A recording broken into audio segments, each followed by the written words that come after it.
पद्मनाभ जी जैन इन दिग्गज विद्वानों की जन्म शताब्दी के अवसर पर उनके अकादमिक योगदान के सम्मान के लिए आयोजित इस द्विदिवसीय अंतर्राष्ट्रीय चर्चा सत्र के प्रथम सत्र में मैं अनूप भोरे आप सबका तहे दिल से स्वागत करता हूं। आज सुबह के उद्घाटन सत्र में आप सभी ने स्वर्गीय पंडित धन्य कुमार जी भोरे और स्वर्गीय प्रोफेसर डॉक्टर पद्मनाभ जी जैनी इनका जीवन परिचय सुना। की नोट में अशोक जी ने इन दोनों विद्वानों के साथ बिताई हुई कुछ लम्हे हमारे साथ साझा की। पंडित धन्य कुमार जी भोरे और प्रोफेसर डॉक्टर पद्मनाभ जी जैनी इन्होंने अपने जीवन को जैन दर्शन को सरल और सहज बनाने के लिए समर्पित कर दिया ताकि इसे हर कोई आसानी से समझ सके। उनके समर्पण और प्रतिबद्धता को हमारा नमन। उनके प्रति सच्ची श्रद्धांजलि अर्पित करने का इससे बेहतर तरीका नहीं हो सकता कि हम उसी ज्ञान को साझा करें। यह भी कहा जाता है कि ज्ञान ही एक ऐसी चीज है जो बांटने से अधिक बढ़ती है। तो इसी भावना के अनुरूप यह द्विदिवसीय चर्चा सत्र उनके कार्य को सच्ची श्रद्धांजलि है, ऐसा मेरा मानना है। इस सत्र के अध्यक्ष के रूप में आज हमारे बीच उपस्थित है सावित्रीबाई फुले पुणे यूनिवर्सिटी में सेठ हीराचंद नेमचंद जैन अध्यासन के अध्यक्ष प्रोफेसर डॉक्टर कमल कुमार जैन जी। आइए हम सभी तालियों के गड़गड़ाहट के साथ आमंत्रित करते हैं प्रोफेसर डॉक्टर कमल कुमार जैन जी को मंच पर पधारने के लिए। इस प्रथम सत्र के वक्ता के रूप में हमारे बीच उपस्थित है भोगीलाल लहरचंद संस्थान दिल्ली के निदेशक प्रोफेसर डॉक्टर विजय कुमार जैन जी। आइए हम तालियों के माध्यम से उनका हार्दिक स्वागत करें और उन्हें मंच पर आमंत्रित करें। We are still awaiting Dr. Professor Srinivas Reddy ji. So we'll move to next. इस प्रथम सत्र के वक्ता के रूप में हमारे साथ उपस्थित है इसी संस्था में पूर्व में शिक्षण कार्य कर चुके पंडित आलोक जी शास्त्री। आइए हम तालियों के माध्यम से उनका हार्दिक स्वागत करें और उन्हें मंच पर आमंत्रित करें। इस प्रथम सत्र के वक्ता के रूप में एमईटी यूनिवर्सिटी नोएडा में विजिटिंग फैकल्टी के रूप में कार्यरत आरती गुलगुलिया जी का मैं स्वागत करता हूं।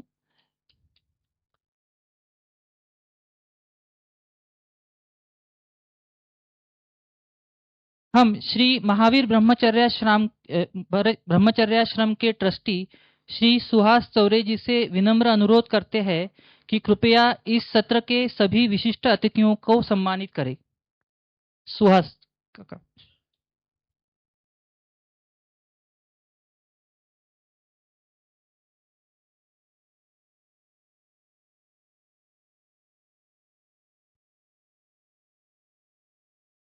अध्यक्ष इस सत्र के अध्यक्ष के जैन जी।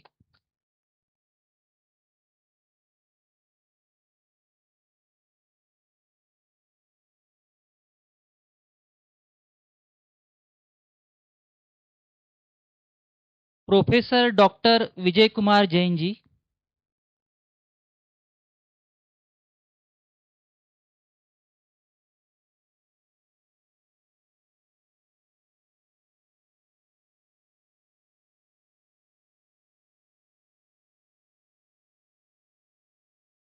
आलोक शास्त्री जी।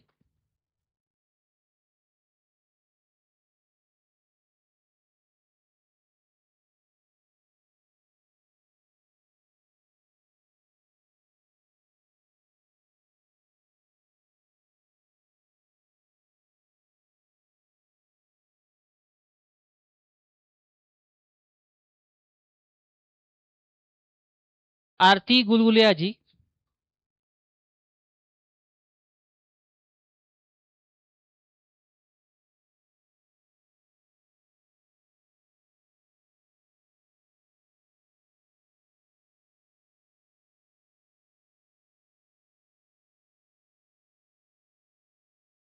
इस सत्र का प्रथम विषय है जैन एवं बौद्ध साहित्य में डॉक्टर पद्मनाभ जैनी का योगदान, जिसे प्रस्तुत करेंगे प्रोफेसर डॉक्टर विजय कुमार जैन जी। आप वर्तमान में भोगीलाल लहरचंद संस्थान दिल्ली के निदेशक हैं। आपने बनारस हिंदू विश्वविद्यालय से पाली में एमए के लिए स्वर्ण पदक प्राप्त किया है। संयुक्त निकाय एक अध्ययन इस विषय में पीएचडी भी की है।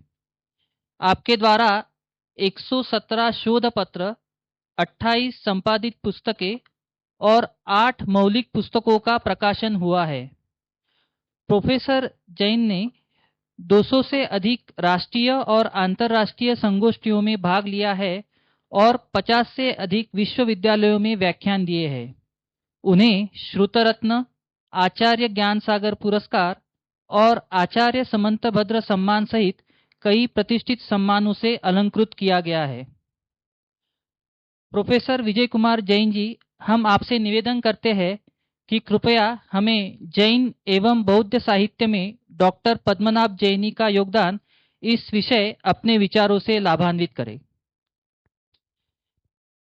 सर्व उपस्थितांना एक विनंती आहे की आपले मोबाईल सायलेंटवर ठेवा, म्हणजे कोणाला डिस्टर्ब होणार नाही।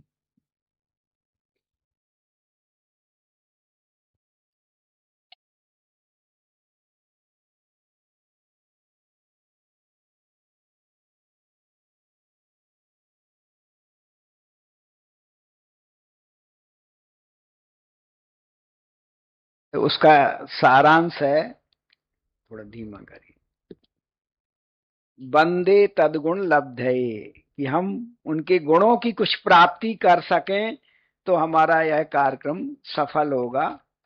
मैंने मंगलाचरण के रूप में नेक्स्ट पेज रखा है प्राकृत की एक गाथा। जह दीवा दीव स्वयं पयपई सोए दीप्यये दीवो दीव समा आयरिया दीपंते परम च दीपयंती। जैसे just as a lamp light 100 of lamp and yet remain itself lighted, so are the mentor who like a lamp enlighten disciples and continue to remain enlightened themselves। यानी इस तरह की जो आचार्य परंपरा को जीवंत रखने वाले हमारे ये दोनों आज जिनका हम शताब्दी समारोह मना रहे हैं, वो इस परंपरा में आते हैं। और मुझे लगता है कि शताब्दी समारोह मना करके यह संस्था भी उस परंपरा को जीवित रख रही है। Next page. मैंने अपने इस शोध पत्र में सांकेतिक रूप से परिचय, उनकी शैक्षणिक योग्यता, कार्य क्षेत्र विवरण, प्रकाशन, महत्वपूर्ण उनके निबंध, उनका सम्मान, कुछ अत्यंत महत्वपूर्ण शोध निबंध जैसे सर्वज्ञता पर विचार, जैन एवं बौद्ध धर्म की स्थिति और वर्तमान में साहित्य के अनुवाद की विकास, उसकी उपयोगिता, इस पर प्रकाश डालने का उद्देश्य रखा है।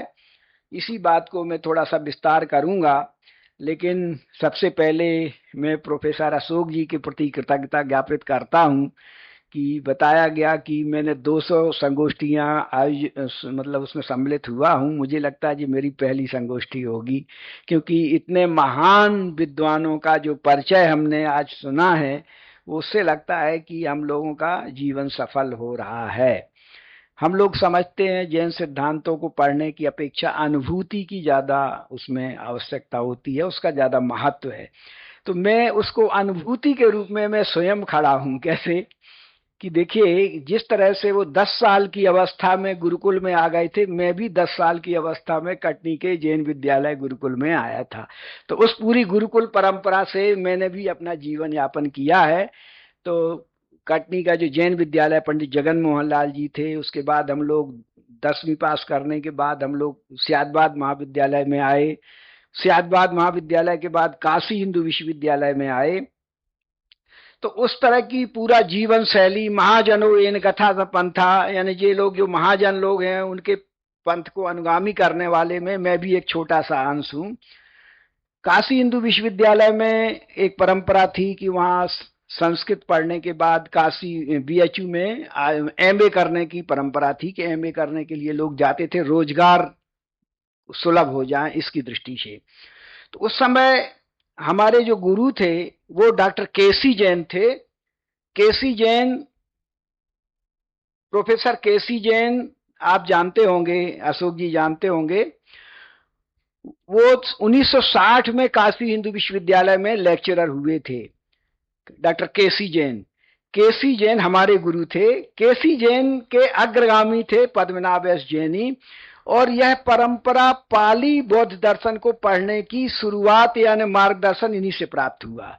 यदि इनको उच्च पद प्राप्त नहीं होते, मान लीजिए 52 या 51 में जो काशी हिंदू विश्वविद्यालय में पाली के प्रोफेसर बन के आए, तो सियादबाद महाविद्यालय का कोई छात्र पाली पढ़ने नहीं जाता। इनको देख करके सियादबाद महाविद्यालय से जो आचार्य मतलब जिनको एमए करना होता था, संस्कृत करते थे या फिलॉसफी में करते थे या हिंदी में करते थे, फिर लोगों ने पाली और बुद्धिज्म की ओर ध्यान दिया, क्योंकि इनको देखा कि कैसे एक इनको तुरंत ही काशी हिंदू विश्वविद्यालय में लेक्चरर का पद पाना बहुत आसान नहीं था, बहुत कठिन था। खास करके वहां एक परंपरा थी कि वहां पद पहले विज्ञापित नहीं होते थे। उस समय पहले विद्वान का चयन कर लिया जाता था, फिर पद विज्ञापित होते थे। डिपार्टमेंट जितने भी खुलते थे, पहले एक अच्छा विद्वान सुलभ है इसलिए डिपार्टमेंट खोल दीजिए। तो पाली का डिपार्टमेंट भी इसीलिए खोला गया कि पद्मनाभ ऐसी जैन सुलभ थे, एक जिनानंद जी भी थे और आप थे। आप समझिए कि इन लोगों की महत्ता के कारण से काशी हिंदू विश्वविद्यालय में पाली डिपार्टमेंट खोला गया। फिर जैसा कि मैडम ने बताया, प्रज्ञा ताई जी ने, कि विदेशी एक विद्वान आए और वो लोग तो आते हैं यहाँ के हीरा निकाल के ले जाते हैं, डायमंड जिसको हम लोग कहते हैं, आते हैं काशी हिंदू विश्वविद्यालय में आए, उनको लगा अरे ये तो पूरा डायमंड है, हमारे काम का है। उनको कहा कि तुमको इंग्लैंड की में तुम्हारी जरूरत है, इंग्लैंड की फेलोशिप में आप आ जाइए। इंग्लैंड चले गए, वहां पर उन्होंने अभिधर्मदीप का काम किया। एजुकेशन के बारे में मैडम ने पहले बता दिया है, मैं इस पर ध्यान नहीं ज्यादा नहीं पढ़ रहा हूं, लेकिन फिर भी जो बिंदु महत्वपूर्ण क्या है देखिए, कि जैसे यहाँ पर उन्होंने अध्ययन किया, उसके बाद में नासिक से उन्होंने ग्रेजुएशन किया, वहां पर वो एक श्वेतांबर संस्था में भी आए। श्वेतांबर संस्था से मैं इसलिए बात कर रहा हूं, मैं खुद दिगंबर परंपरा हूं और मैं भी श्वेतांबर संस्था में गया हूं। देखिए, हमको वहां एक दृष्टि भी मिलती है। हम लोग क्या करते हैं आजकल संप्रदाय के कारण से कि दिगंबर है तो श्वेतांबर ग्रंथ नहीं पढ़ेंगे, उनकी संस्थाओं में नहीं जाएंगे, वो लोग यहाँ नहीं आएंगे। लेकिन आपकी दृष्टि कैसे खुलती है, उन्होंने खुद अनुभव किया है। वो कहते हैं कि दिगंबर परंपरा में जन्म लेना और उसमें आस्था मेरी कमजोरी नहीं है, मेरी ताकत है। समझिए, मतलब जैनी साहब कहते हैं कि इसको मेरी कमजोरी कभी मत मानिए, जो मेरी ताकत है। लेकिन इसके बाद भी मैं श्वेतांबर परंपरा को भी उतना ही महत्व देता हूं, बौद्ध धर्म को भी उतना ही महत्व देता हूं, विश्व के सभी धर्मों को ही उतना ही महत्व देता हूं। तो ये एक उनकी जो खुली दृष्टि थी, ये उनके काम करने में मुझे लगता है बहुत बड़ा काम किया है उन्होंने। अब एक दूसरा प्रसंग है यहाँ पर कि 1980 से 82 का एक सौभाग्य है हमारा कि काशी हिंदू विश्वविद्यालय में जैनी साहब यानी वाराणसी में जैनी साहब आए थे और हमारे का पाली डिपार्टमेंट में उनका लेक्चर होना था। तो वहाँ के जो हेड्स डॉक्टर सामतानी जी थे, मैं उस समय शोध छात्र था। 80 या 20 के बीच की घटना है, मुझे एक्यूरेट याद नहीं है। उस समय आपके बाबूजी रविंद्रपुरी वाले मकान में रहते थे। तो सामतानी जी ने 3 दिन मुझे डिप्यूट किया कि आपको जैनी साहब के साथ रहना है, जहां भी इनको जाना है वहां लेके जाना है। जैसा कि आपने बताया कि वो उन्होंने पहले मांग लेते थे कि भाई मुझे कोई एक सहायक दे दीजिए। तो इस तरह से 3 दिन का सौभाग्य मुझे मिला, और उसमें एक उन्होंने पहले से कह दिया था कि मैं पंडित फूलचंद जी सिद्धांत शास्त्री के साथ चर्चा करूंगा, मुझे एक महत्वपूर्ण कार्यक्रम है। इसके साथ ही तिब्बतन इंस्टीट्यूट में भी उनका व्याख्यान हुआ, काशी हिंदू विश्वविद्यालय में व्याख्यान हुआ, पार्श्वनाथ विद्याश्रम में भी हमारे साथ गए। एमएलबीडी की किताबें उन्होंने खुद अपनी लिखी हुई खरीदी। आप समझिए, आप उनकी यहाँ पर नहीं है, एमएलबीडी से बहुत सारी किताबें छपी हुई हैं, अभी मैंने उनका उपयोग किया।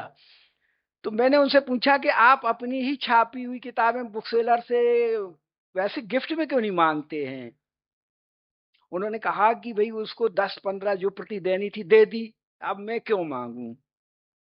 अब मुझे अपनी तरफ से किसी को देना है, इसलिए मैं खरीद करके गिफ्ट करूंगा। मतलब उनकी देखिए इन लोगों का कितना आदर्श है। ऐसा नहीं था कि एमएलबीडी वाले वो चाहते कि 10% और दे दीजिए, वो मना कर देते या डायरेक्टली उनसे खरीदते। वो एक ग्राहक के रूप में हमारे साथ गए शॉप में और उन्होंने वो पुस्तकें खरीदी।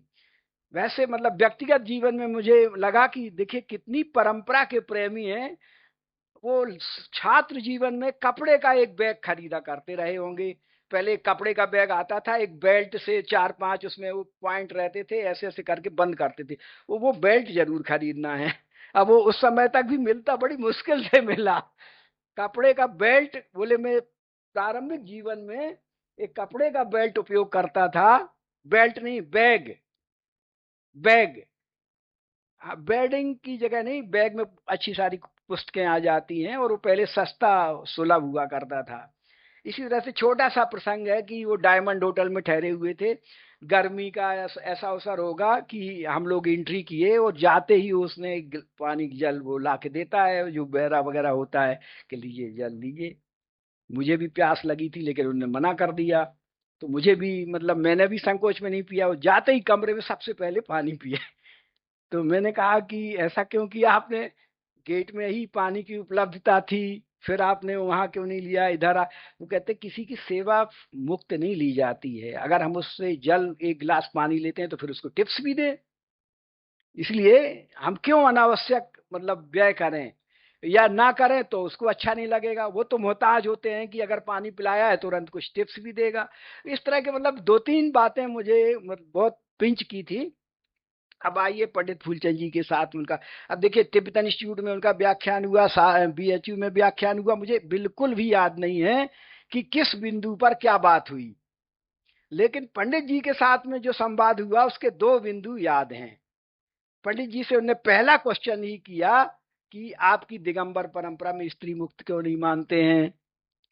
पंडित जी ने जवाब दिया अपने ढंग से। फिर उन्होंने कहा कि अगर स्त्री मुक्ति नहीं मानते हैं तो स्त्रियों की साधना करने का लाभ क्या है, उसका भी पंडित जी ने शास्त्र ढंग से जवाब दिया। फिर पंडित जी ने उनको ये भी बताया कि पुरुष की भी कौन सी मुक्ति गारंटी है कि एक जन्म में मुक्ति हो जाएगी। पुरुषों को भी तो कितने जन्म लेना पड़ते हैं, वो भी तो साधना का फल है।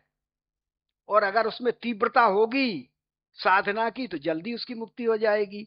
इस तरह से फिर उसने कहा कि उसको पुरुष पर्याय कैसे बदलेगी, स्त्री से पुरुष पर्याय कैसे, मतलब इस तरह के क्वेश्चन वो सेट करके आए थे कि। और मुझे लगता है कि जो जेंडर वाली जो किताब है उसके बाद ही उन्होंने लिखी है। फिर पंडित जी ने समझाया, वो मुझे आज तक याद रहता है कि पर्याय बदलना तो बहुत आसान है। कि कोई भी व्यक्ति एक क्षण के लिए भी सोच लेता है कि यह पर्याय अच्छी है, वो पर्याय का बंद हो जाता है। ऐसा उन्होंने बताया कि ये 84,000 योनियों में हमको मान लीजिए किसी पुरुष ने सोच लिया। उस समय क्या होता था कि महिलाएं आज की तरह कार्य क्षेत्र में प्रवृत्त नहीं थी। मैं 1984-82 की बात कर रहा हूं। तो कभी कभी पुरुष को बहुत कठिन परिश्रम करना, उन्होंने समझाया पंडित जी ने कि कठिन परिश्रम करना पड़ता है। तो कभी कभी पुरुष भी सोच लेता है कि महिलाएं हमसे अच्छी हैं, घर में रहती हैं, उन्हें ज्यादा परिश्रम करना पड़ता है। एक क्षण के लिए भी अगर उसने सोच लिया कि मुझसे अच्छी महिलाएं हैं, और उसका स्त्री बंद हो गया। इसी तरह से अगर स्त्री के उन्होंने जो मुझे ध्यान है, हो सकता है 100% ना हो, लेकिन मैंने इस बात को कई जगह कोट किया है जब इस तरह की समस्याएं हमारे सामने उपस्थित की जाती हैं। इसलिए मैंने ये प्रसंग आपके सामने उपस्थित किया।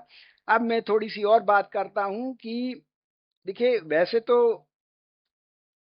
Next page.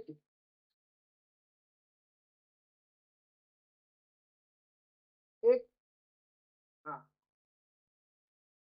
इसके लिए जो उनका अभिनंदन ग्रंथ छपा हुआ है उसमें ये पंक्ति देखिए, द सहृदय ज्ञानोपयोगी scholar who never lost his sense of wonder. मतलब ध्यान दीजिए, सहृदय ज्ञान, मैंने फिर उसको कोशिश की थी देवनागरी करने, फिर मैंने छोड़ दिया उसको। सहृदय ज्ञानोपयोगी स्कॉलर नेवर लास्ट, यानी लास्ट जीवन तक। वो मैंने पंक्ति उससे निकाली है, पूरा उसको थोड़ा पढ़ने की कोशिश की थी। अब आप ये सब जीवन यात्रा में आपने प्रज्ञाता जी ने बता, आगे नेक्स्ट आगे पढ़िए, आगे बढ़िए। आप ये पूरा जीवन वृत्त भी यहाँ पर आ गया। ये 2500 ईयर्स ऑफ बुद्धिज्म, एक 1956 में भारत सरकार ने एक किताब छापी थी, 2500 ईयर्स ऑफ बुद्धिज्म। उसमें एक लेख इनका छपा हुआ है, कि उसमें लेख छपा हुआ है eminent Buddhist scholar in India and Europe. अब आप समझिए कि उस पुस्तक में स्थान पाना भी कम बात नहीं थी, क्योंकि वो एक नए स्कॉलर थे 1956 में, तो वो बिल्कुल कम उम्र के स्कॉलर थे। और भारत सरकार की एक पूरी महत्वपूर्ण पुस्तक में उनका लेख छपना अपने आप में महत्वपूर्ण था। उसी के बाद में वो लंदन चले गए। लंदन में school of oriental and African study London में। अब देखिए, जब वो उसको छोड़ के अमेरिका गए हैं, तब उस पर एक कमेंट, उसमें आगे बढ़िए नेक्स्ट पेज, वो मैंने लिखा नहीं है। उसके लिए विद्वानों ने लिखा कि यह इंग्लैंड का दुर्भाग्य है।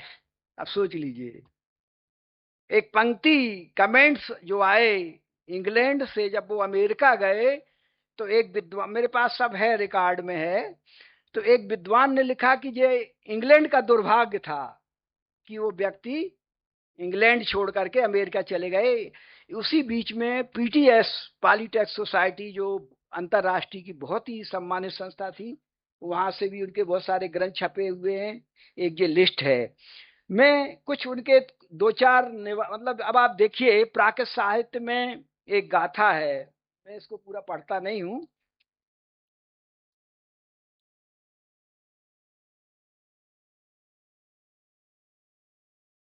नेक्स्ट पढ़िए। ये पाथ ऑफ प्योरिफिकेशन के माध्यम से उनको बहुत सम्मान प्राप्त हुआ पूरा जैन जगत में। दोनों परंपराओं के माध्यम से उन्होंने, यानी इसमें मैंने सब टॉपिक भी दिए हैं, लेकिन चूंकि यहाँ एक स्वतंत्र पेपर भी प्रस्तुत किया जा रहा है, इसलिए मैं इसको विस्तार नहीं कर रहा हूँ। Next page. तत्वार सूत्र पर देखिए, इनका एक अंग्रेजी अनुवाद है, और जो विदेश में छपा हुआ है वो एक महत्वपूर्ण बात है। लेकिन नथवल टाटिया जी ने भी अंग्रेजी अनुवाद एक किया है तत्वार सूत्र पर, उस पर इनका इंट्रोडक्शन है, उसकी प्रस्तावना है। उसकी प्रस्तावना क्यों महत्वपूर्ण है, इस बात को जानने के लिए मैंने थोड़ा सा उसमें प्रयास किया कि उस प्रस्तावना में उन्होंने जैन धर्म और उसका पूरा इतिहास लिख दिया है।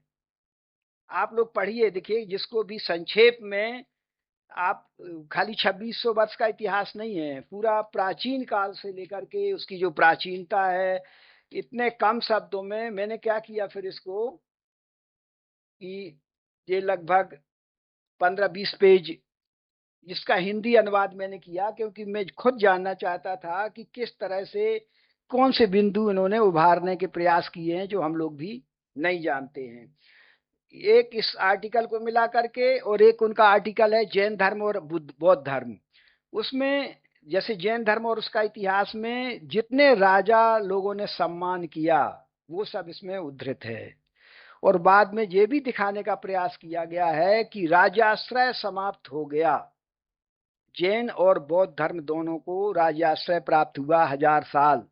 जैसे ही राज्याश्रय समाप्त हो गया, बौद्ध धर्म लोप हो गया, लुप्त हो गया। लेकिन जैन धर्म क्यों लुप्त नहीं हुआ, इस पर विचार किया है एक पूरे निबंध में, कि यदि जैन और बौद्ध धर्म दोनों श्रमणक ट्रेडिशन है, नॉन ब्राह्मणिक ट्रेडिशन है, दोनों अनीश्वरवादी दर्शन है, और जो भी हम कारण देखते हैं, फिर उन्होंने एक मित्रा साहब का निबंध है जिसमें बुद्धिज्म भारत से क्यों लोप हो गया, उस पर उसको केंद्र बना करके उन्होंने पूरा निबंध लिखा है कि बौद्ध धर्म लोप होने में 6 कारण मानते हैं लोग, तो जैन धर्म क्यों लोप नहीं हुआ, इस पर उन्होंने बड़े गंभीरता से विचार किया है।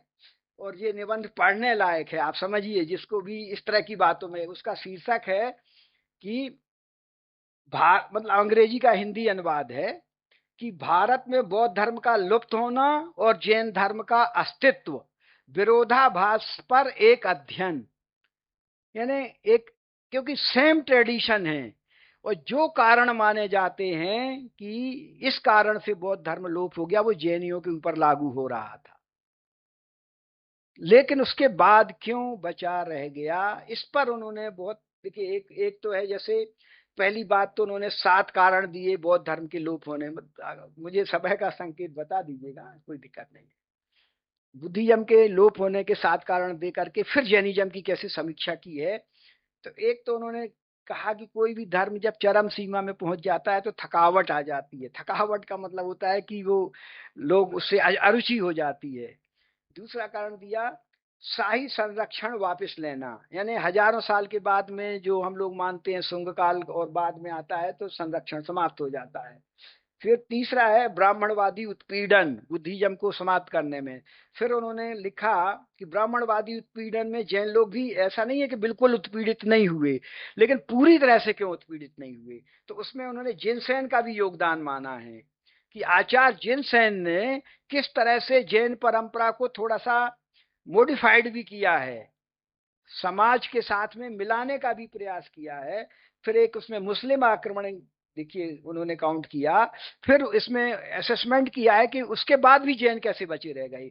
तो फिर उसमें दिखा कि मुस्लिम लोगों ने तो जैनों को पसंद किया, यानी उन्होंने पूरे आचार नाम लिखे हैं कि गुजरात आदि में कैसे महामंत्री, सेनापति, कोषागार में जैन लोग काम किया करते थे। इसी तरह से फिर देखा है आंतरिक भ्रष्टाचार और पतन। तो बुद्धिज्म में मान लीजिए आंतरिक भ्रष्टाचार और पतन है, लेकिन जैनिज्म में थोड़ा सा ये स्थिति ठीक थी। लेकिन इसके बाद भी लिखा है कि जैनियों में ऐसा नहीं है कि बिल्कुल भ्रष्टाचार नहीं था, लेकिन उसमें क्या होता रहा कि आंदोलन होते रहे, आचार्य आते रहे, उसको सुधार करने के लिए प्रयास करते रहे, इसलिए ये इसके ऊपर लागू नहीं होता है। फिर लिखा सांप्रदायिकता का विभाजनकारी प्रभाव। तो बुद्धिज्म में भी संप्रदाय का विभाजन हुआ, जैनियों में भी विभाजन हुआ, लेकिन जैनियों की जो सांप्रदायिकता थी वो विभाजन के उसका कोई बाहरी परिणाम नहीं हुआ, जो पूजा पाठ में आंतरिक तक उसकी सीमा रही। बाहर के लोग आज भी नहीं जानते कि जैन लोगों में अंदर क्या भेद है। इस तरह के उन्होंने असेसमेंट जो किए हैं। फिर उन्होंने 7वां कारण दिया जनसाधारण की अपर्याप्त खेती, यानी कि जो बौद्ध लोग थे वो भिक्षु परंपरा तक ही सीमित थे, लेकिन जैन परंपरा की जो श्रावक परंपरा महत्वपूर्ण थी वो ज्यादा महत्वपूर्ण थी। ये लेख जो लोगों, मतलब थोड़ा सा इतिहास में ध्यान देना चाहते हैं उनको इस तरह के लेख उनके पढ़ना चाहिए। मैंने ये 3-4 लेख ही इस आधार पर लिए हैं। मैं प्राकृत की गाथा बताना चाहता था कि उसमें लिखा है कि कोई जो सुंदर चित्र होता है उसको कोई पूरी तरह से देख नहीं पाता है। क्यों नहीं देख पाता है? क्योंकि दृष्टि उसकी पहली बार जहां पड़ जाती है वहीं रुक जाती है। तो इनके भी इस तरह के महत्वपूर्ण ग्रंथ है, एक एक निबंध इतने महत्वपूर्ण है कि आप इसमें खो जाइएगा और लगेगा कि यार ये तो बहुत अब महत्वपूर्ण है, इसी से हमारा काम हो जाएगा। मुझे लगा कि पूरी किताबें, मैंने सब किताबें इकट्ठी करने की कोशिश की थी जो MLBD से छपी थी, लेकिन उसमें से खाली 1-4 निबंध मैंने छांटे जो अत्यंत महत्वपूर्ण थे। मैंने उसमें एक सर्वज्ञता से संबंधित निबंध छांटा, और सबसे महत्वपूर्ण इनका काम है जैन बुद्धिज्म का कंपैरेटिव स्टडी पर। और अब सर्वज्ञता पर भी देखिए, अब सर्वज्ञता की जब ये बात करते हैं वो कहते हैं कि पूरा भारतीय इतिहास उठा के रख दिया है।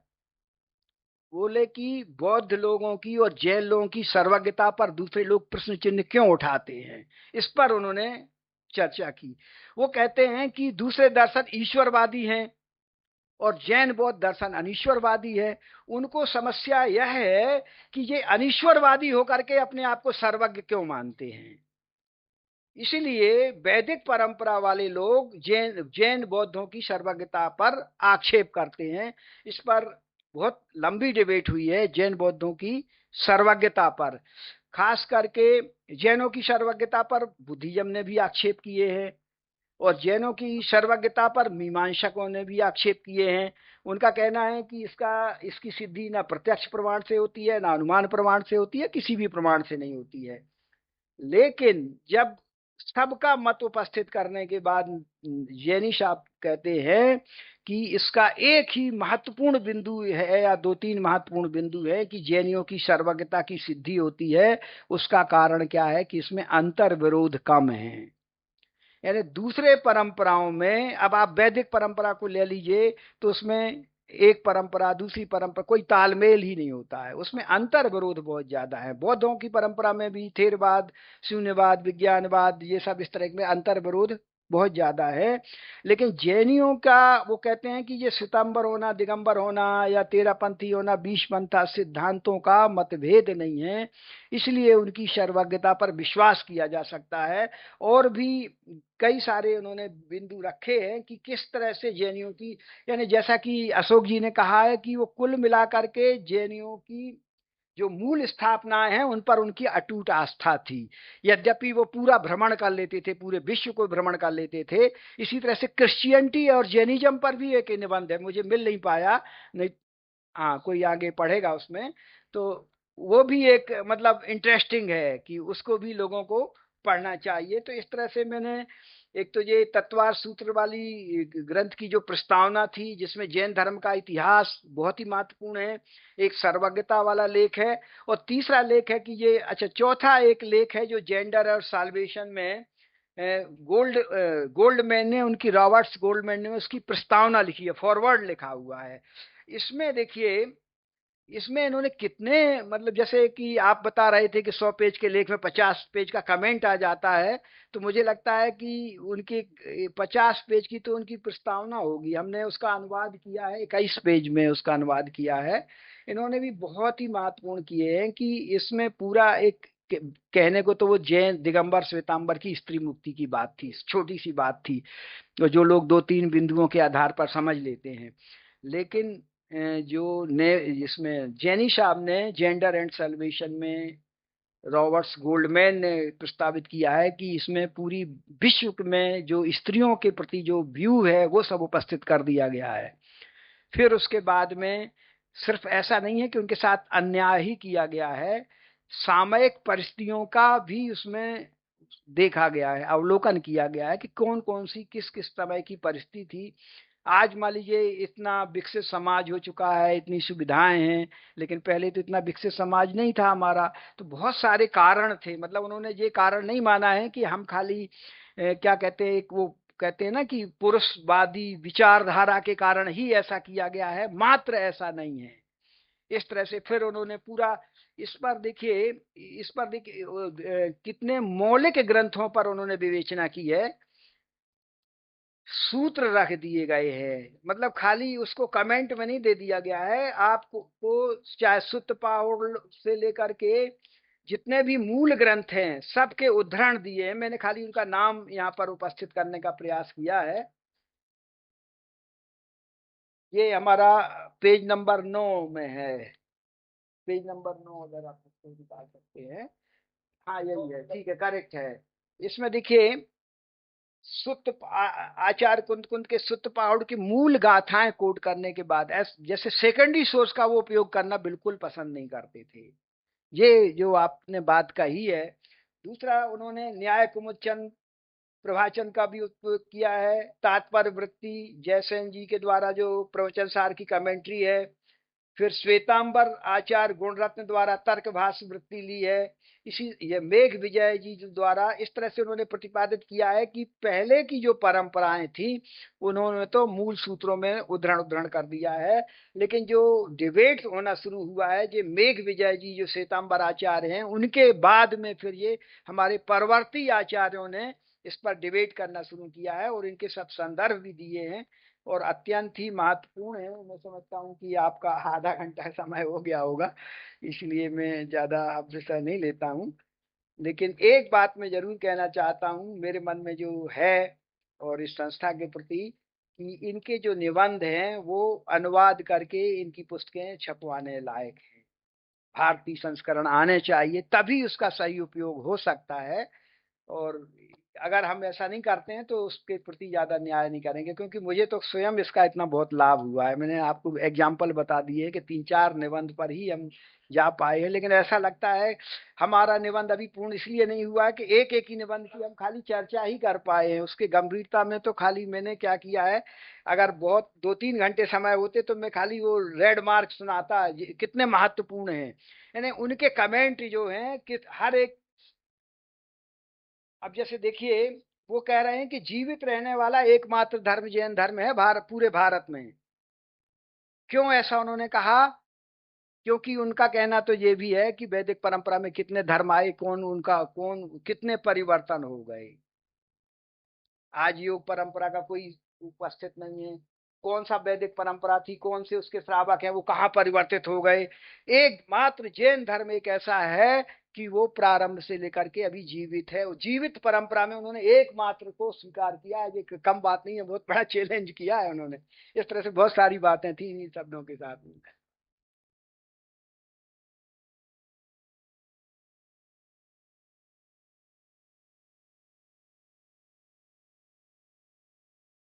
धन्यवाद विजय जी। आपने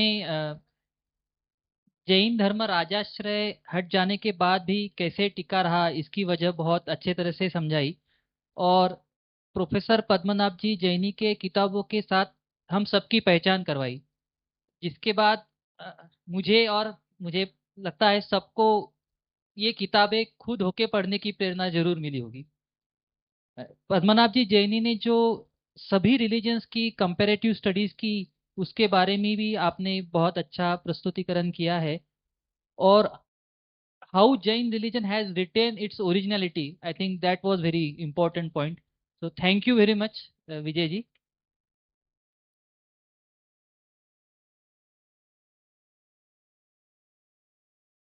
इस सत्र के अगले वक्ता है पंडित श्री आलोक जी शास्त्री। आपने 1984 में जैन दर्शन शास्त्री की उपाधि प्राप्त की और 1986 में संस्कृत में एमए पूरा किया।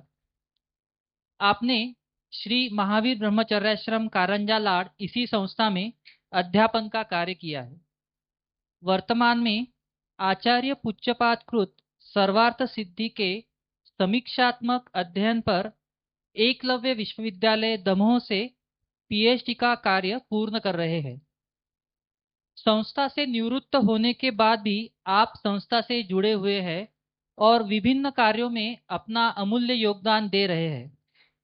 इसके अलावा आपने पंडित धन्य कुमार जी भोरे के साथ भी बहुत उल्लेखनीय कार्य किया है। आइए हम सब तालियों के साथ पंडित आलोक जी शास्त्री का स्वागत करें। पंडित श्री आलोक जी शास्त्री जी, हम आपसे विनम्र अनुरोध करते हैं कि कृपया पंडित धन्य कुमार जी द्वारा लिखित पंचपरागम की प्रस्तावना में आध्यात्मिक प्रारूपण इस विषय पर अपने विचार प्रस्तुत करें।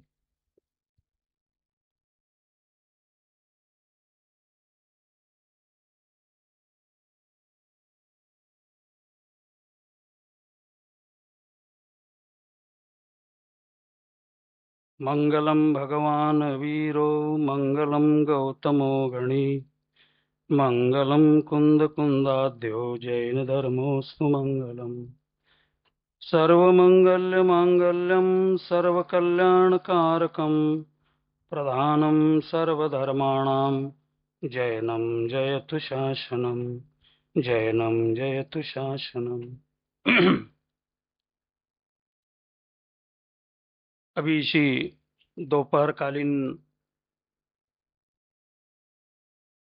प्रथम सत्र के अध्यक्ष माननीय श्री के जैन साहब, प्रोफेसर विजय जी, आरती जी, प्रोफेसर अशोक जी, और भी जो यहाँ पर मान्यगण पधारे हैं, वे सब, उनका मैं इस जैन सेंटर में हार्दिक स्वागत करता हूँ। और ये जो कार्य जैन सेंटर के माध्यम से हमारे कीर्ति बहु भोरे इनके महत् प्रयास से प्रारंभ हुआ है और क्रियान्वित भी हुआ है। हम लोगों को ये पता भी नहीं चल पाता कि वो कब, क्या, कैसे, किन किन को बुला के यहाँ पर कार्यक्रम आयोजित करते हैं, और कार्यक्रम जब पूरा फाइनल होता है तब हमें पता चलता है। लेकिन ये बात मैं अच्छे रूप में कह रहा हूँ कि उनके दिमाग में जो एक कल्पना आई थी कि गुरुदेव समंत भद्र और उनका कार्य, ये हमारे दिगंबर जैन समाज में बहुत अधिक रूप से प्रचारित हो, प्रसारित हो, केवल गुरुकुल प्रणाली तक सीमित न रहे, इसलिए उनके दिमाग में ये विचार आया और इस तत्व ज्ञान के प्रचार प्रसार के लिए उन्होंने ये महत् प्रयास किया जो आप लोग देख रहे हैं। करीब 13-14 माह हो चुके हैं, 10-12 संगोष्ठियां भी हुई है अच्छे प्रख्यात विद्वानों के माध्यम से।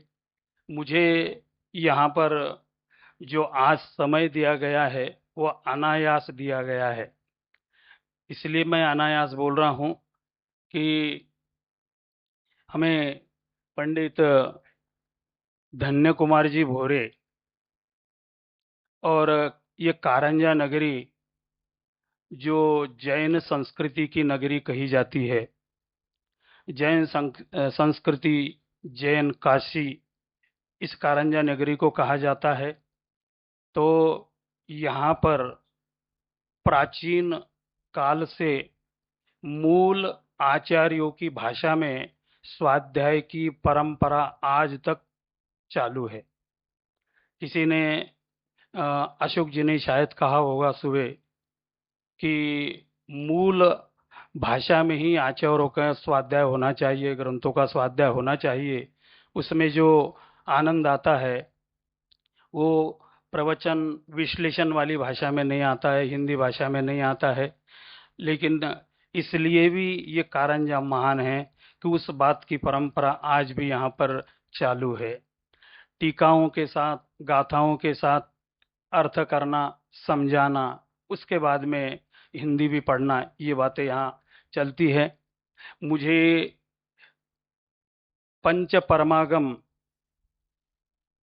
प्रस्तावना संग्रह, ये जो एक ग्रंथ के रूप में करीब करीब 450 पेज की एक पुस्तक रूप में ग्रंथ हमारे पंडित धन्य कुमार जी भोरे, जो अध्यात्म के बहुत ही सरोकार थे, अध्यात्म की बहुत उनके अंतरंग में रुचि थी, उन्होंने इन आचार्य कुंद कुंद की परंपराओं को अपने जीवन में अपनी सामर्थ्य के अनुसार बौद्धिक रूप से, मानसिक रूप से और शारीरिक रूप से अपने जीवन में उतारने का प्रयास किया।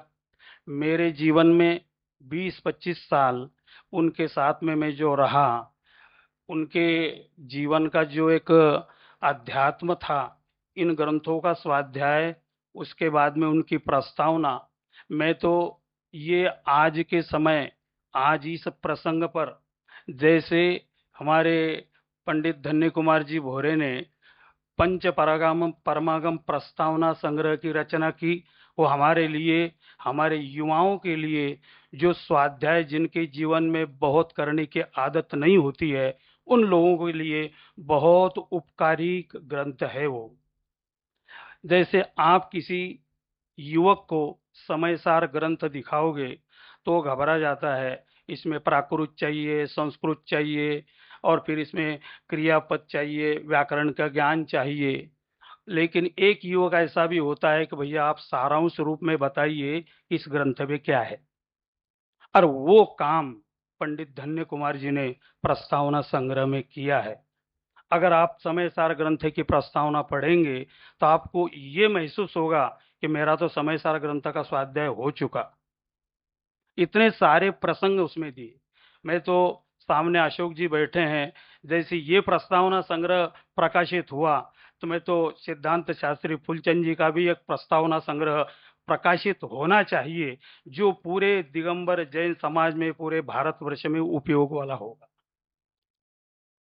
मैं ये बात बताना चाहता हूं कि जिस विश्वविद्यालय से मैं पीएचडी का कार्य कर रहा हूं,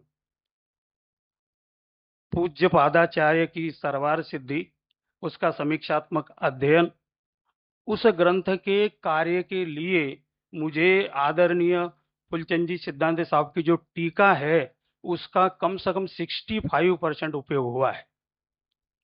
उस टीका को जितनी बार पढ़ोगे आपको नयापन लगेगा। तो वो भी एक काम समाज में होना चाहिए। मैं सुझाव नहीं देना चाहता, मैं तो सुझाव कैसा दूं, मैं तो आपसे बहुत छोटा हूं, नहीं तो फिर आप कहेंगे सुझाव तो सब देते, काम बहुत बड़ा है। और आपके व्याख्यान में भी इसकी महत्ता सुबह वाले व्याख्यान में आई है।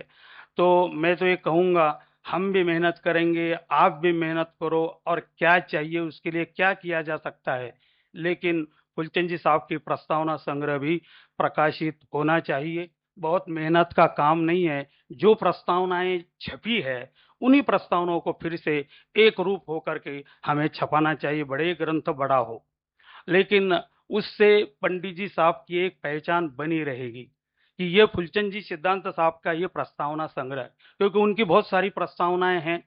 आज मुझे आप सरवार सिद्धि पढ़ोगे तो सर्वार्थ सिद्धि पढ़ने के लिए आपको बहुत समय देना पड़ेगा, लेकिन सर्वार्थ सिद्धि की प्रस्तावना पढ़ोगे तो सर्वार्थ सिद्धि में क्या है ये तत्काल पता चलेगा।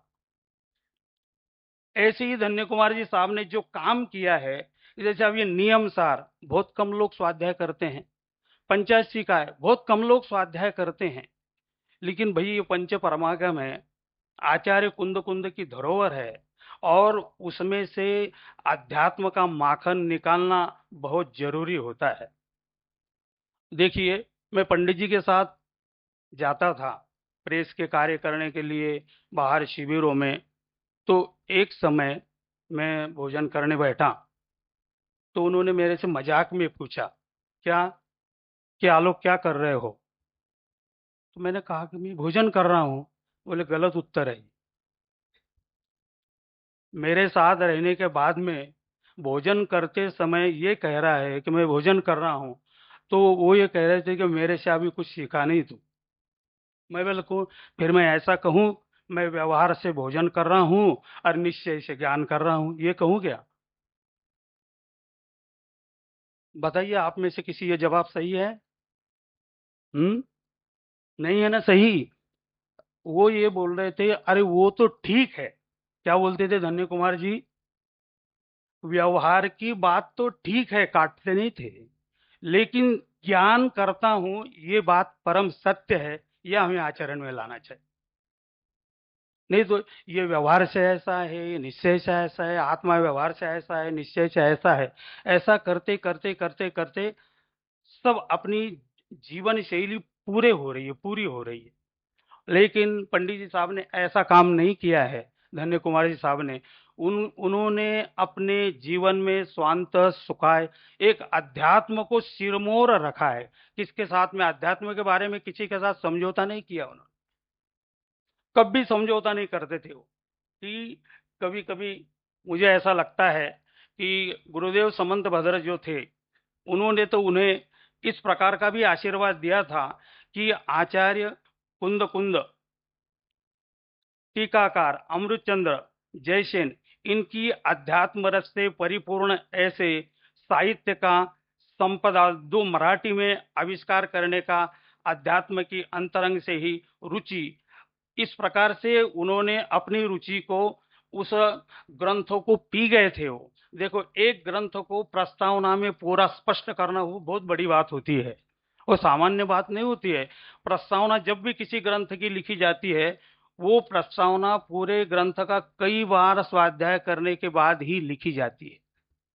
आप अगर कहो कि एक छोटी सी पुस्तक की प्रस्तावना लिखिए तो आप तत्काल नहीं लिख सकते, लेकिन उन्होंने 5 परमागमों की जो प्रस्तावना लिखी, उन्होंने वो पूरे ग्रंथ के साथ, अध्ययन के साथ, मनन के साथ चिंतन के साथ लिखने का उन्होंने प्रयास किया है।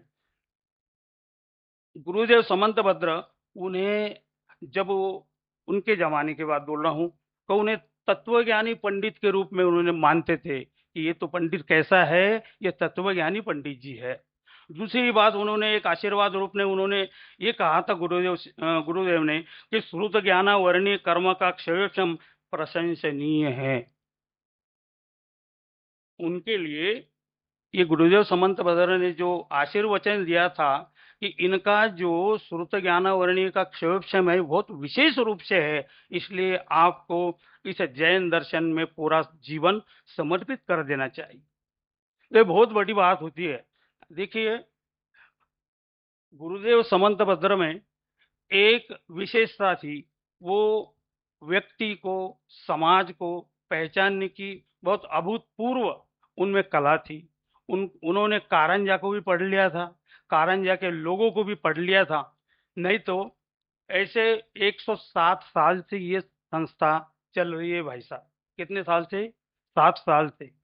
अभी बहुत सारी संस्थाएं प्रारंभ हो चुकी है, लेकिन देखो, भावना तो ये रखो कि वो चलती रहेगी, लेकिन इतने साल पूरे होंगे कि नहीं बाकी संस्थाओं के, मुझे शंका है। क्योंकि ये पंचम काल की परिस्थिति, पंचम काल के लोगों की मनोवृत्ति और रुचियों का फर्क, ये सारी बातें हमें समझ में आता है कि इतना साल तक ये काम कैसा चलेगा। लेकिन इस गुरुदेव श्री के परम पवित्र भाव के कारण, उनकी रुचि के कारण, उनके महत्वपूर्ण कार्य के कारण ये बात यहाँ पर हो रही है। जिनागम में परमागम का अध्यात्म ही माखन होता है। समंतभद्र कहते थे कि अध्यात्म में उन्होंने, पंडित जी साहब ने कुछ बातें महत्व रूप से उस प्रस्तावना संग्रह में, करीब 450 पेज का प्रस्तावना संग्रह है, वो एक समय सार जितना भी बड़ा है, वो भूल गया मैं यहाँ लाना, कि नव तत्वों का भेद विज्ञान, वीतरागता भेद विज्ञान, स्वानुभूति, नव तत्वों में भेद व्यवहार का निषेध करके चैतन्य स्वरूप निज गायक का स्वरूप स्पष्ट करना, अध्यात्म में शास्त्रों में ज्ञानी अज्ञानी का स्पष्ट कथन होता है, पर वह पर्याय का भी चिंता न करना अध्यात्म की पराकाष्ठा है। ये बातें उस ग्रंथ में लिखी उन्होंने। अगर हमने ग्रंथों को बहुत दृष्टि से पढ़ने का प्रयास किया, बहुत दृष्टि से, व्याकरण की दृष्टि से, श्रद्धा की दृष्टि से, ज्ञान की दृष्टि से, और पूरे ग्रंथों को अगर हमने पूरा याद भी कर लिया, लेकिन उस ग्रंथ से आपको अध्यात्म निकालना नहीं बना, तो समझ लेना अपन ने कुछ नहीं किया। इसलिए पंडित धन्य कुमार भोरे जो एक मार्गदर्शक के रूप में यहाँ रह के उन्होंने साधना की जैन दर्शन की, और उस साधना रूप में वो प्रस्तावना संग्रह प्रकाशित हुआ है। दूसरी बात ये है वो पंच परमागम प्रस्तावना संग्रह। ये करीब 450 पेज की किताब है। ये बिल्कुल एक ग्रंथ का रूप ही दिखेगा आपको, लेकिन है ये प्रस्तावना संग्रह। अशोक जी, मैं चाहता हूं कि पंडित जी साहब का एक ऐसा प्रस्तावना संग्रह छपना चाहिए, और मैं चाहता हूं कि आप इसके बारे में कल जाते जाते कुछ तो भी कहे, तो मुझे जरा थोड़ा सा अच्छा लगेगा। तो ये होगा तो सारे विद्वानों को, सारे शोधार्थियों को, सारे कॉलेज वालों को, सारे प्रोफेसर को ये एक अमूल्य निधि, जैसे एक रत्न मिलता है ना, वो प्रसन्न होता है, तो वो काम वो प्रस्तावना संग्रह भी करेगा। आज ये प्रस्तावना संग्रह इतना सा काम करता है, कितना सा, कि हमारे जीवन का प्रयोजन सिद्ध करने के लिए ये प्रस्तावना संग्रह है, और शोधार्थियों के लिए प्रस्तावना संग्रह वो काम करेगा। क्योंकि ये कैसे हमारे जीवन का साधक बन सकता है, क्योंकि स्वयं से अपन दो ज्ञानी साधकों की चर्चा सुन रहे हैं, उन्होंने अपने अपने जीवन में क्या क्या कार्य किया है, तो हमें भी तो कुछ प्रेरणा लेनी चाहिए। हमें उनसे ये प्रेरणा लेनी चाहिए कि हमारे जीवन में उन जैसे ज्ञान की सेवा, ज्ञान की आराधना, साधना कैसे हो। क्योंकि जैन दर्शन में तो एक ही कंडीशन है, उन्हें 2 लाइनें बहुत प्रिय थी। क्योंकि जैसे हम बस में बैठते थे, भाई साहब बस में बैठते थे, तो 6 डाले की 2 लाइनें पंडित जी मुझे सुनाते थे। कि ताहि सुनो भवी मन थिरान, जो चाहो अपनो कल्याण। कि जैन दर्शन की कल्याण के लिए इतनी सी कंडीशन है केवल, कितनी सी, कि मन लगा के सुनो। क्या? कर्म के भेद नहीं, जीव के भेद नहीं, स्थावरों के भेद नहीं, आत्मा की बात। और आत्मा की बात का मतलब है अध्यात्म।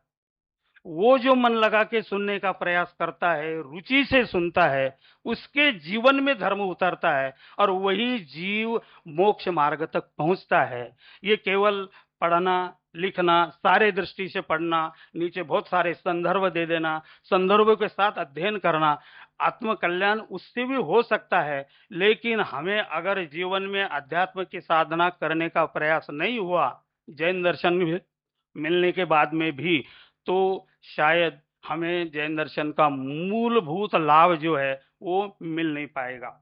दूसरी बात इसमें देखिए कि पंचाष्टी काय की प्रस्तावना के 80 पेज है, प्रवचन सार के 106 पेज है, समय सार के 112 पेज है और नियम सार के 30 पेज है और अष्टपाहुड़ के 50 पेज में प्रस्तावना है। देखिए उसमें अष्टपाहुड़ का तो छोटा ग्रंथ है और उसकी प्रस्तावना उन्होंने लिखी है 50 पेज में। आप अष्टपाहुड़ की विषय वस्तु क्या है उस प्रस्तावना में तत्काल समझ में आएगी आपको। दूसरी बात, हर प्रस्तावना संग्रह लिखते समय उन्होंने एक ही मंगलाचरण किया है। मंगलाचरण करने के लिए भी उन्होंने मंगलाचरण चेंज नहीं किया। भगवान महावीर की परंपरा वाला ही मंगलाचरण, मंगलम भगवान वीरो, मंगलम गौतमो गणी, मंगलम कुंद कुंदाद्यो जैन धर्मोत्सव, यही मंगलाचरण से वो प्रस्तावना प्रारंभ की उन्होंने। सारी बातें जब आप ये पढ़ेंगे, इसका स्वाध्याय करेंगे, ये ग्रंथ तो हम सबके लिए एक बार, कम से कम एक बार तो स्वाध्याय में लेना ही चाहिए। लेकिन ये है मराठी में। तो दूसरी एक सूचना मुझे ये भी देना है कि इसका हिंदीकरण भी होना बहुत जरूरी है, जिससे ये पूरे महाराष्ट्र के बाहर भी जाना चाहिए। हाँ,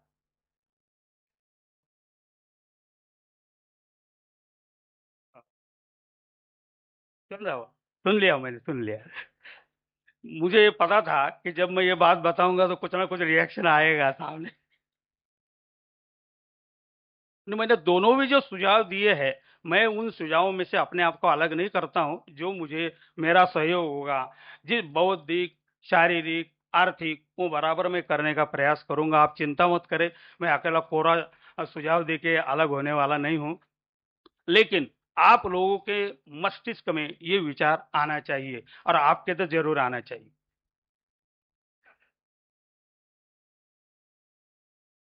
दूसरी बात, पंचाशी का प्रवचन सार, समय सार, ये अनमोल रत्न, नाटक त्रयी भी कहा जाता है, प्राभृत त्रयी भी कहा जाता है, रत्न त्रयी के नाम से भी इसका उल्लेख आता है और अत्यंत आदर के साथ आचार्य कुंद कुंद ने ये उल्लेख किए हैं।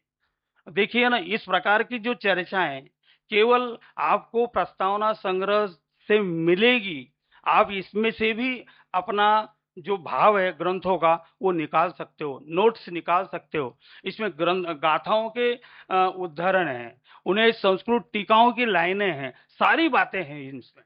अकेला प्रस्तावना बोले तो पंडित जी ने अपने तरफ से कुछ तो भी स्पष्टीकरण किया, ये बात बिल्कुल भी नहीं है। नयों के भेद, अध्यात्म ने, आगम ने, देखो अध्यात्म के नए और आगम के नए, अध्यात्म के नयों के बारे में इस प्रकार के उसके भी भेद प्रभेद इसमें बताए हैं, आगम के नयों के भी भेद के बारे में इसमें पंडित जी साहब ने विश्लेषण किया है। दूसरी बात देखिए, पंचायती काय में सद्रव्य लक्षणम, गुण समुदायो द्रव्यम और गुण पर्यायवत द्रव्यम, एक द्रव्य की 3 प्रकार से व्याख्याएं पंचायती काय में आती है। इतनी सारी व्याख्याएं, इतनी सारी विवेचन शैली आपको उसमें भी मिलेगी। इसलिए अध्यात्म की प्राण प्रतिष्ठा किसे कहते हैं, वो ये उनके शब्द है पंडित जी साहब के, कि आत्मा के आश्रय से स्वरूप की प्राप्ति, मोक्ष मार्ग की साधना अनुभूति रूप है। अतः आचार्य कुंद कुंद को अध्यात्म का प्रतिष्ठापक आचार्य कहा जाता है।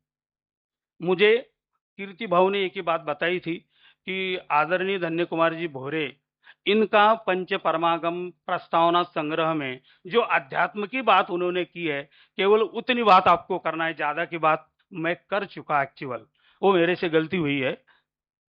लेकिन वो जहां जहां उन्होंने वर्णन किया है वो मैं आपको बताना चाहता हूं कि प्रवचन सार में निश्चय प्रधान कथन होने पर भी शुद्ध नय के प्रयोजन की ओर ले जाना कुंद कुंद के साहित्य का एक विशेष गुण है।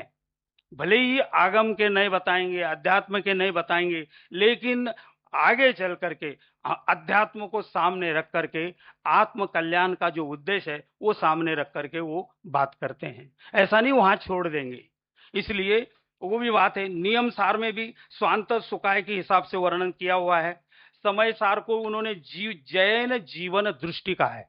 ये पंडित जी के शब्द है कि समय सार मतलब जैन जीवन दृष्टि। एक जैन श्रावक है, उसकी जीवन दृष्टि अगर बदलना हो तो उसे समय सार जरूर पढ़ना चाहिए, सारे दृष्टि से। कैसे कि भारतीय संस्कृति ने अध्यात्म को ही आगे बढ़ाया है। हम अगर जैन दर्शन से अध्यात्म शब्द अलग करेंगे तो जैन दर्शन कुछ बचेगा ही नहीं, कुछ भी नहीं बचेगा। हम बहुत सारी बातें तो कर लेंगे, लेकिन अध्यात्म को प्रमुख रख के अगर बात नहीं होगी तो जैन दर्शन जिंदा नहीं रह सकता। और आज जिंदा है, हमारी पहचान अगर है तो वह अध्यात्म से है। हमारी पहचान किससे है जगत में? अध्यात्म से है। मैं कौन हूं? तो जीव। तो वही छेड़ालाकार की बात है हिंदी में, लेकिन अपने हृदय में पिंच करने वाली बात है कि जो अपना कल्याण चाहते हैं वो मन लगा के इस अध्यात्म की बात सुने, शुद्धात्म तत्व की बात सुने, तो उसका जीवन में कल्याण होगा। इस प्रकार से अष्टपाउड़ में भी उन्होंने दिगंबर परंपरा, स्वच्छ और सुरक्षित रहना चाहिए, इस रूप में पंडित जी ने अष्टपाउड़ को सामने रखकर अपना विवेचन प्रस्तुत किया है। ये प्रस्तावना संग्रह को आधार बनाकर मैंने कुछ इसकी बातें, कुछ और भी बातें, कुछ सुझावपरक बातें आपके सामने करने का प्रयास किया है। कुछ सुझाव आपको पसंद नहीं आए हो तो, क्योंकि इसका नाम भी ताई ने परिचर्चा ही रखा है, बल्कि परिचर्चा हो नहीं रही है सुबह से, तो व्याख्यान हो रहा है। अगर परिचर्चा में कोई चर्चा भी करना हो तो आप कर सकते हैं। अपन सब उसी के लिए बैठे हैं। मैं इतना बोल के अपनी बात पूरी करता हूँ।